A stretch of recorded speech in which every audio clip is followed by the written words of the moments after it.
காலையில லேட்டா எந்திரிச்சாலும் ரொம்ப ஈஸியா, குயிக்கா, ஃபாஸ்ட்டா இந்த ரெசிப்பிய நம்ம லஞ்ச் பாக்ஸ் ரெடி பண்ணிடலாம். பிரியாணிக்கே டஃப் குடுக்குற அளவுக்கு டேஸ்ட் இருக்கும். கண்டிப்பா ட்ரை பண்ணி பாருங்க. தாராளமா எண்ணெயும், நெய்யும் விட்டுட்டு அதில பட்டை, கிராம்பு, ஏலக்காய், ஜீரகம், கடுகு, சோம்பு எல்லாம் சேர்த்துட்டு வெங்காயமும் 2 கைப்பிடி அளவு நல்லா வதங்கினதுக்கப்புறம் தக்காளி நல்லா 3 பெரிய தக்காளி எடுத்திருக்கேன். அது கூடவே மசாலா சேர்த்துடலாம்.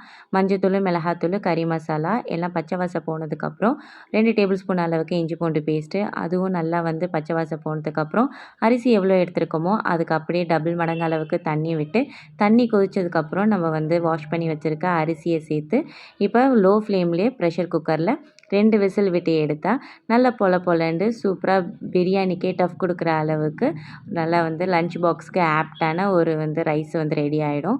இதுக்கு தொட்டுக்க பெஸ்ட்டாக நம்மளுக்கு இருக்கிற ஏதாவது ஒரு ஸ்நாக்ஸ் ஐட்டம் வச்சுட்டா சூப்பராக இருக்கும். கண்டிப்பாக ட்ரை பண்ணி பாருங்கள்.